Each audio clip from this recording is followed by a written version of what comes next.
Hi, my name is Angelina Treadway, and I am a registered nurse. I'm here today to talk to you about HIV and AIDS. HIV is human immunodeficiency virus, which is a retrovirus that is transmitted via blood, semen, vaginal secretions, and breast milk. For transmission to occur, HIV-infected body fluids must come in contact with mucous membrane, damaged tissue, or a person's bloodstream. HIV is transmitted by having unprotected sex, coming in contact with blood or blood products, perinatal exposure, and breastfeeding. The HIV virus works by attacking the CD4 lymphocyte cells of the immune system. The HIV uses the cells to replicate itself, which destroys the cells. When a person's cell count drops below 200, it means that the disease has progressed to AIDS, which is acquired immunodeficiency syndrome. HIV affects everyone. It is a global killer. The epidemic started in America in the early 1980s when an unknown illness started affecting gay men in the Los Angeles area. There were cases of pneumocystic carinary pneumonia, which is PCP, and a rare skin cancer called Kaposi sarcoma developing in these young men. By 1985, there were over 20,000 reported cases of AIDS globally. The disease was thought to be a gay disease initially. However, after IV drug users and hemophiliacs were diagnosed with the disease, it was discovered that HIV and AIDS was related to blood exposure. Early symptoms of the HIV virus mimic flu-like symptoms. The flu-like symptoms are contributed to what is called acute retroviral syndrome, which occurs within 2 to 4 weeks after exposure. After the initial symptoms, people do not exhibit symptoms until the disease has progressed into AIDS. The CDC explains that HIV antibodies take 3 to 8 weeks to develop after an individual has been infected with HIV.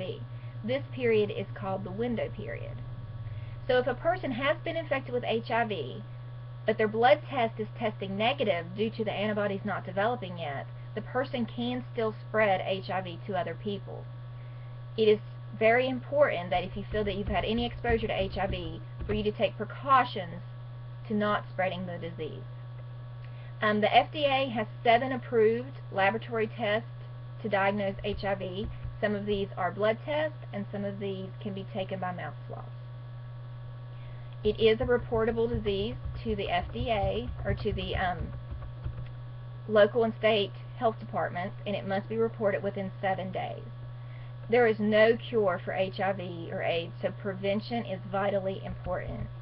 Primary HIV prevention goal is to reduce the incidence of transmission so that fewer people become infected with HIV. The most important primary prevention technique that nurses can do is to educate our patients.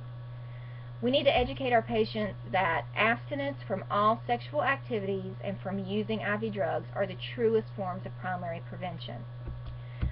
The nurse needs to explain to her patients that if they're going to have sexual intercourse, that they need to have sex with a HIV-negative partner, always use a latex condom, and to be in a mutually monogamous relationship. If the patient is having sex outside of a monogamous relationship, the nurse should educate the patient to limit their sexual partners and to always use latex condoms. The World Health Organization recommends the use of daily oral pre-exposure prophylaxis as a prevention choice for people at substantial risk for HIV in combination with other prevention approaches. These would be for people that are living with an HIV partner or gay or bisexual men. If your patient is an IV drug user, then the nurse should educate the patient about the risk of IV drug use, encourage them to stop, and refer them to a substance abuse rehabilitation clinic. If the patient refuses to stop using IV drugs, the nurse needs to educate them about the safest way to use IV drugs.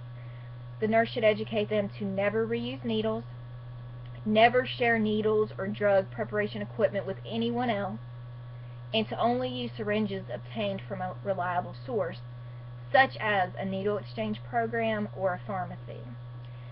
Needle exchange programs are a very controversial subject, but the goal of needle exchange programs are to prevent the transmission of HIV. It is not to stop people from abusing IV drugs, but it is to stop the spread of the disease. So an IV drug user can bring in their syringes and exchange them for clean syringes. West Virginia does not have a needle exchange program at this time. However, the city of Huntington is planning to implement a needle exchange program in 2016. Secondary HIV prevention reduces the prevalence and the severity of the disease through early detection and prompt intervention. The goal being that fewer HIV-positive people progress into the diagnosis of AIDS. Nursing intervention should include screening and educating patients about HIV testing. The CDC recommends that all people between age 13 and 65 get tested at least once in their lifetime. That people that are at higher risk, that have multiple sexual partners, should be tested more frequently, such as annually. The CDC also recommends that gay and bisexual men get tested for HIV every 3 to 6 months. All women of childbearing age should be tested, and once a woman becomes pregnant, she should be tested for HIV. Secondary prevention nursing interventions include educating HIV-positive individuals that there are multiple strains of the HIV virus. Just because they are HIV positive, they can still contract a different HIV virus, which will make their treatment much more difficult. Antiretroviral therapy is a combination of antiretroviral drugs that work together to suppress the HIV load. The goal of this is to stop the progression of the HIV disease into AIDS. It will not cure HIV, there is no cure, but if you can decrease their viral load, and a person can live a long life HIV positive without progressing into the diagnosis of AIDS.